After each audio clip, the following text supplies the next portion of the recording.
For 160 years, historians have debated, could the Confederates have prevailed at Gettysburg? Now, drawing on General Edward Porter Alexander's own incriminating assessment, buried in his memoirs, we expose the 5 catastrophic missteps that condemned Lee's army, errors so grave they didn't merely lose a battle, they cost the war. Before we reveal these pivotal failures, support the preservation of this history for generations to come. Like, subscribe, and ring the bell to stay updated on our explorations of America's most critical hours. Picture yourself on Gettysburg's sacred soil, where America's destiny hung in the balance. General Robert E. Lee's Confederate troops stood poised to strike a decisive blow, yet disaster unfolded. What if fatal misjudgments and leadership breakdowns sealed their fate before the first shot fired? We analyze 5 key reasons why Confederate success was unattainable, mistakes so monumental they altered the Civil War's course. From absent cavalry to disorganized artillery, you'll uncover critical flaws in Lee's campaign that crushed Southern aspirations. By the end, you'll view Gettysburg differently and understand exactly why the Confederates fell short. On June 22, 1863, as Confederate forces pushed north into Pennsylvania, General Robert E. Lee issued orders to Cavalry Commander J.E.B. Stuart. Historians still dispute the directive's precise wording, but most agree Lee directed Stuart to split his horsemen, some securing mountain passes, others protecting General Richard Ewell's flank.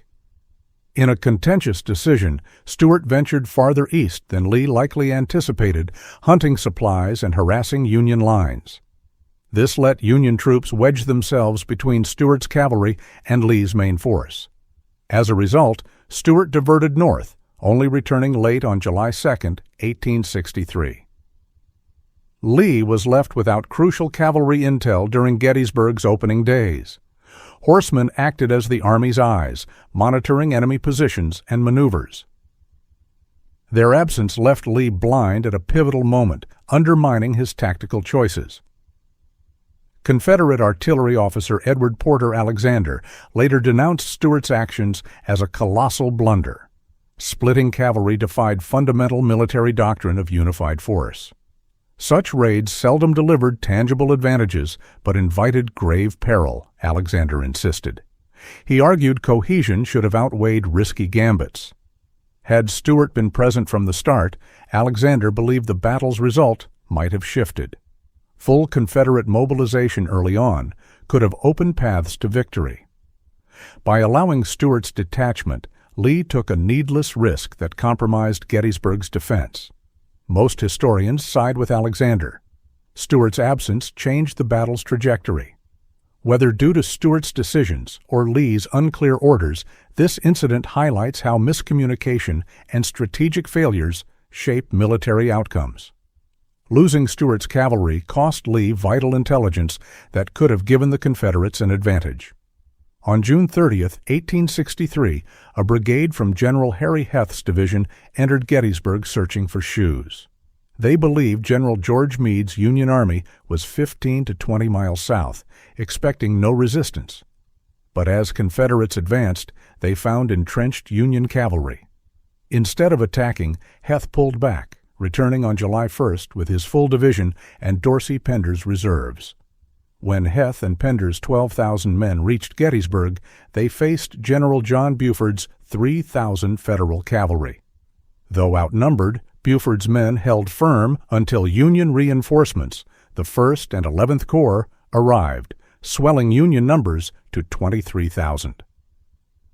Heth and Pender suddenly confronted overwhelming odds. Alexander later stressed how mistakes worsened their predicament. Without Stuart's scouts, Lee lacked intelligence on Union positions. With proper reconnaissance, Alexander claimed, Lee would have prevented 2 divisions from engaging 2 Union corps and cavalry. He also criticized Heth's reckless advance, contrasting it with the cautious orders Ewell received about Cemetery Hill that same day. Similar restraint should have guided Heth's mission, he argued, saving strength for decisive action. The consequences devastated Heth and Pender. Alexander noted Heth's lead brigades were nearly destroyed, crippling his division. Pender's unit also suffered heavy losses. Alexander lamented these sacrifices for a minor objective that weakened Confederate forces without strategic benefit.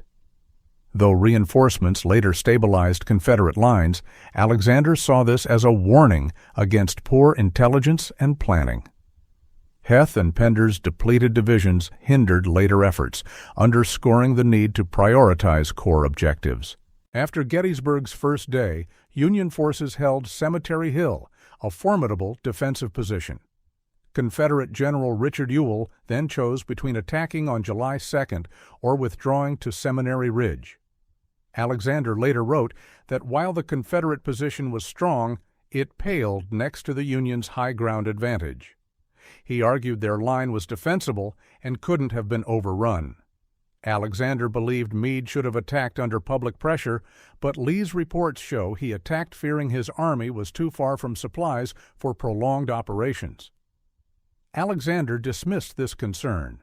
Confederates remained at Gettysburg for 4 days and later foraged successfully when stranded at the Potomac River for over a week. This proved Lee's supply fears were exaggerated, Alexander insisted. He saw no reason for Lee to attack. A defensive stance on July 2nd would have been wiser. Alexander argued that through tactical maneuvering they could have compelled Meade to attack under disadvantageous circumstances. There was no real difficulty whatever in our taking the defensive the next day, Alexander wrote.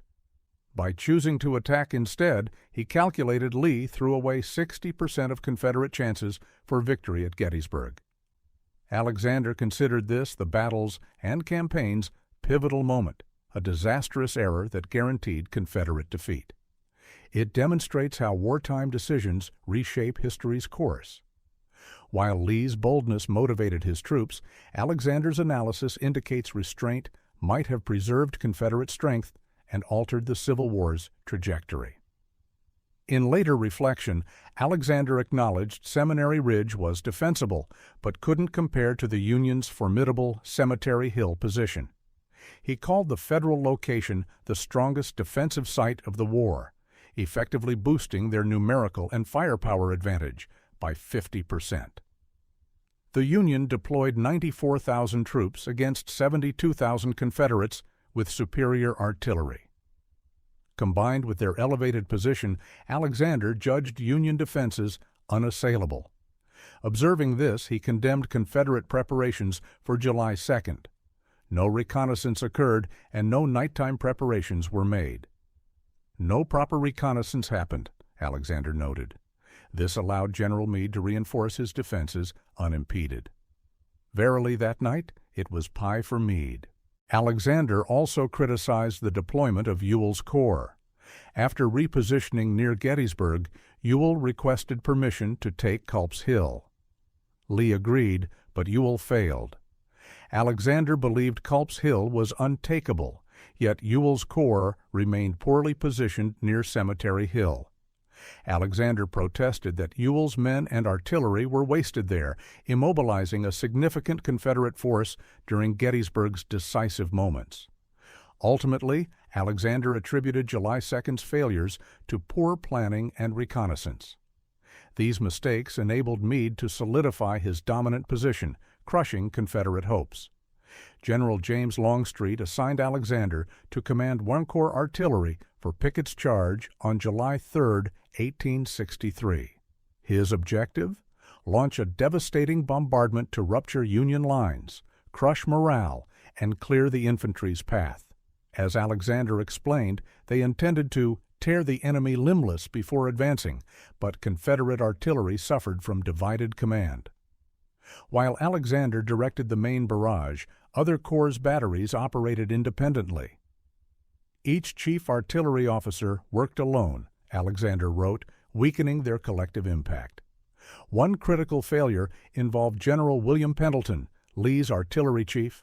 He allocated Alexander 9 howitzers to support the infantry charge, but when the assault commenced, 4 or 5 guns were missing. Alexander later uncovered that Pendleton had reassigned the guns without informing him. Those guns might have turned the tide, Alexander lamented. Yet another failure in coordination. Lieutenant General A.P. Hill positioned 65 guns along Seminary Ridge, yet none supported Pickett's advancing troops, even as they marched directly beneath them. More damningly, Hill had squandered ammunition earlier that morning on ineffective skirmishes. But Alexander saved his harshest critique for Lieutenant General Richard Ewell's artillery.